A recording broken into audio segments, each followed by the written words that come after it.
Jangan lupa subscribe YouTube channel Metro TV News dan pastikan untuk menyalakan lonceng notifikasinya. Dalam satu pekan terakhir, sejumlah demonstrasi melawan niat perpanjangan masa jabatan presiden terus bergulir. Ketua One Team Press Wiranto mengatakan mustahil melakukan amandemen konstitusi demi perpanjangan masa jabatan atau presiden 3 periode. Jangan menimbulkan polemik di masyarakat, fokus pada bekerja dalam penanganan kesulitan-kesulitan yang kita hadapi. Ketika Presiden Jokowi mengunjungi Jambi pada hari Kamis lalu untuk membagikan bantuan langsung tunai minyak goreng, di saat yang sama sejumlah mahasiswa di kota tersebut merangsek ingin menemui Presiden. Tapi karena ditahan polisi, mahasiswa pun gagal menemui Presiden Jokowi. Para mahasiswa ini mendesak harga-harga kebutuhan segera turun. Sementara itu, aksi saling dorong antara mahasiswa dengan aparat kepolisian tidak terhindarkan di Kota Bogor pada Jumat kemarin. Mahasiswa dari Bogor Raya ini mendesak masuk ke Istana Bogor, di mana Presiden Jokowi tinggal.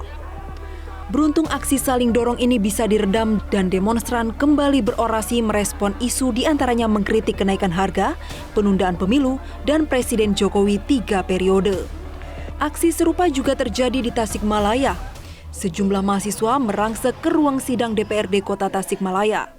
Karena gedung tidak dijaga dengan ketat, mahasiswa pun bisa memenuhi ruang sidang sambil menyatakan pernyataannya tentang menolak penundaan pemilu dan presiden 3 periode. Sementara itu di Komplek Dewan Pertimbangan Presiden, sejumlah mahasiswa menamakan diri BEM Nusantara menemui Ketua Watim Pres Jenderal Purnawirawan Wiranto. Dalam dialog, Wiranto lebih banyak menjawab isu jabatan presiden 3 periode dan penundaan pemilu yang menurutnya tidak mungkin terjadi.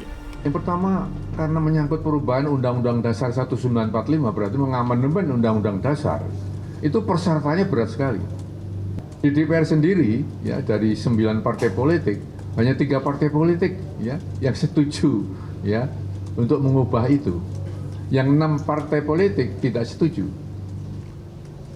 Dibawa ke MPR, di MPR ditambah DPD tidak setuju. Isu politik memanas karena sejumlah orang di dalam kabinet yang juga memulainya. Bahkan Presiden Jokowi dalam pidato pengantar rapat terbatas di Istana Negara dengan tegas meminta anak buahnya tidak berbicara isu yang membuat geger. Jangan menimbulkan polemik di masyarakat, fokus pada bekerja dalam penanganan kesulitan-kesulitan yang kita hadapi. Jangan sampai ada lagi yang menyuarakan lagi mengenai urusan penundaan, urusan perpanjangan. Enggak. Presiden Jokowi lebih mengajak anak buahnya menjelaskan krisis ekonomi global yang menekan perekonomian nasional. Seperti kenaikan harga bahan bakar minyak, harga komoditas pangan, hingga minyak goreng. Tim Liputan Metro TV. Presiden Jokowi telah melarang para menterinya berbicara perpanjangan masa jabatan presiden karena hal ini hanya wacana dan tidak mungkin dilakukan. Namun anehnya muncul isu pengerahan massa untuk berunjuk rasa di 11 April besok. Bagaimana situasi ini harus direspon pemerintah? Kami akan mendiskusikannya dengan pengamat politik Henry Satrio. Mas Henry, selamat sore. Ya, Mas Henry, mengapa gelombang demonstrasi mahasiswa bisa dilihat terus meningkat soal perpanjangan maupun penambahan masa jabatan presiden? Padahal presiden sudah berkali-kali mengatakan tidak berminat, itu melanggar konstitusi. Sedangkan kemarin juga One Team Press sudah bertemu dengan BEM Nusantara, mengatakan hal tersebut tidak mungkin dilakukan. Apakah penjelasan ini tidak cukup untuk menahan demonstrasi yang akan terjadi 11 April mendatang? Ya, Mbak Aviani, singkatnya ini adalah masalah trust yang terjadi antara masyarakat atau mahasiswa kepada pemerintah wabil khusus Pak Jokowi. Masalah trust ini menjadi penting karena beberapa hal yang disampaikan oleh Pak Jokowi kemudian terjadi perubahan di kemudian harinya. Misalnya contohnya adalah APBN tanpa kereta cepat, akhirnya APBN-nya digunakan untuk pembangunan kereta cepat. Dilarang rangkap jabatan, tapi ternyata ada beberapa orang yang memang rangkap-rangkap jabatannya. Nah, masalah trust ini yang kemudian menjadi inti poin dari penyampaian aspirasi masyarakat yang katanya akan dilakukan 11 April besok. Kemudian masalah listening juga, bagaimana pemerintah mendengarkan keluhan ini kan sebenarnya agak terlambat gitu. Nah, kenapa agak terlambat? Saya katakan setelah kemudian ada tekanan-tekanan, baru kemudian Pak Jokowi menyampaikan tidak ada penundaan perpanjangan, dan dia pun tidak menyampaikan atau tidak mengatakan kata pemilu pada saat pidatonya. Itu kan persepsinya Henry Satrio dan persepsinya media-media massa saja, bahwa memang yang dimaksud dengan penundaan dan perpanjangan yang disampaikan oleh Presiden Jokowi itu adalah tentang pemilu. Makanya saya harus apresiasi juga tuh Pak Mahfud MD yang mengatakan kalaupun besok ada demo tidak boleh melakukan Menggunakan kekerasan atau senjata jangan tajam dan lain-lain. peluru tajam dan lain-lain. Itu Ya. harus diapresiasi. Tapi dua masalah trust dan bagaimana masyarakat pemerintah mendengarkan aspirasi masyarakat ini menurut saya menjadi titik poin kenapa ada beberapa atau ada banyak sekali isu yang mengatakan akan ada demo 11 April nanti. Baik, soal pemilu Anda sampaikan tadi, tapi jelas tanggal 12 nanti, tanggal 12 April Presiden melantik anggota KPU dan Bawaslu. Tidakkah ini menegaskan bahwa pemilu akan tetap digelar di tahun 2024? Mbak Afi, kalau kita mundur ke belakang, isu penundaan pemilu yang diorkestrasikan oleh Istana juga terjadi setelah ada kesepakatan antara Mendagri, DPR Komisi 2, dan KPU bahwa pemilu akan dilaksanakan 14 Februari 2024.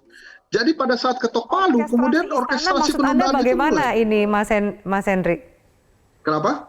Tadi Anda mengatakan orkestrasi dari Istana. Loh, yang muncul itu kan orang-orang Istana yang bicara, bukan Henry Satrio, bukan Aviani. Bahlil dia itu kan menteri, orang Istana dia. Menko Erlangga Hartarto itu kan menteri, orang Istana. Pak Luhut, orang Istana. Bahkan Tito Karnavian, Mendagri, yang pada saat ketok palu 14 Februari 2024 itu pun orang Istana, dan bahasanya sampai hari ini pesan kuncinya sama semua seperti paduan suara, bahwa Yaitu? Konstitusi bukan kitab suci, tidak haram untuk diubah.